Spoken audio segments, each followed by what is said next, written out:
दिवंगत राजद नेता शरद यादव की अस्थि कलश शनिवार को पटना पहुंची। शरद यादव की बेटी सुभाषिनी और बेटे शांतनु अस्थि कलश लेकर जब पटना हवाई अड्डे पर पहुंचे तो वहां कई राजद नेता मौजूद रहे। शरद यादव की अस्थि कलश एक खुली गाड़ी में रखकर हवाई अड्डे से राजद कार्यालय लाया गया। यहां शरद यादव के सम्मान में उप मुख्यमंत्री तेजस्वी यादव सहित अन्य नेता उन्हें श्रद्धांजलि देने पहुंचे। दरअसल शरद का अस्थि कलश 5 फरवरी की शाम को मधेपुरा पहुंचेगा, जहां 6 फरवरी को बीपी मंडल स्टेडियम में इसे लेकर एक खास प्रार्थना सभा का आयोजन किया जाएगा। शरद यादव का दिल्ली में निधन हुआ था। उनका अंतिम संस्कार मध्य प्रदेश स्थित उनके पैतृक गांव में हुआ था। हालांकि शरद यादव का अस्थि कलश किसी नदी में प्रवाहित नहीं किया गया। राजद नेताओं के अनुसार शरद यादव की इच्छा के अनुरूप उनके अस्थि कलश को उनकी कर्म भूमि पर लाया गया है। वहीं शरद यादव की अस्थि कलश राजद दफ्तर पहुंचने के बाद वहां मौजूद कई नेताओं ने उन्हें याद भी किया। शिवानंद तिवारी, अब्दुल बारी सिद्दीकी, श्याम रजक सहित दर्जनों नेताओं ने उन्हें याद कर भावुकता प्रकट की। तो सुनिए दिवंगत शरद यादव को याद करते हुए क्या कुछ कह रहे हैं राजद के वरिष्ठ नेता अब्दुल बारी सिद्दीकी और शिवानंद तिवारी। देखिए, मैं समाजवादी विचारधारा के दूसरी पीढ़ी के सबसे बड़े नेता थे और हम लोगों ने उनसे कंधे से कंधे मिलाकर संघर्ष किया और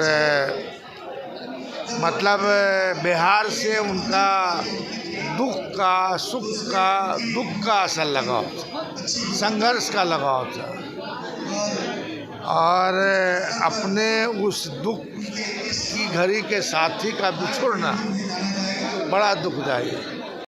जन्म तो हुआ था मध्य प्रदेश में, लेकिन उनका जो राजनीतिक जीवन था उसका बड़ा हिस्सा बिहार में गुजरा। 1991 में पहली दफ़ा मधेपुरा से वो चुनाव लड़े और उसके बाद लगातार बिहार ही उनका राजनीतिक घर हो गया। सब लोग जानते हैं इस बात को कि उनको मंडल मसीहा के नाम से जाना जाता है। जो गरीब है, जो वंचित है, समाज में उपेक्षित है, उसके अधिकारों की लड़ाई और जो अधिकार मिला है उसकी रक्षा के पहरेदार थे शरद यादव। हमको याद है जब मंडल कमीशन लागू हुआ था और मंडल कमीशन के समर्थन में पटना के गांधी मैदान में सभा हुई थी। लालू यादव ने उस सभा को बुलाया था। उसमें बीपी सिंह सहित तत्कालीन प्रधानमंत्री बीपी सिंह सहित करुणानिधि, फारूक अब्दुल्ला, देश के तमाम बड़े नेता जो मंडल कमीशन का समर्थन कर रहे थे वो आए थे और उस सभा में उसी समय घोषणा हो गई थी कि लाल कृष्ण आडवाणी जी राम रथ लेकर के निकलेंगे और अयोध्या जाएंगे। तो उस गांधी मैदान की सभा में शरद यादव ने जो संदेश दिया पिछड़ों को और अक़लियत के समाज को, वो ऐतिहासिक है।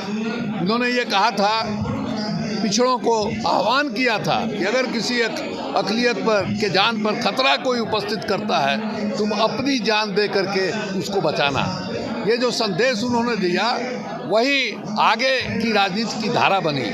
उनके नहीं रहने से समझिए कि जो वंचित समाज की लड़ाई है, उपेक्षित समाज की लड़ाई है, वो लड़ाई कमज़ोर न पड़े, इसको देखना जो है बाकी लोग जो हैं उनका कर्तव्य बनता है, उनका धर्म बनता है और यही हमको लगता है कि शरद जी को सच्ची श्रद्धांजलि होगी।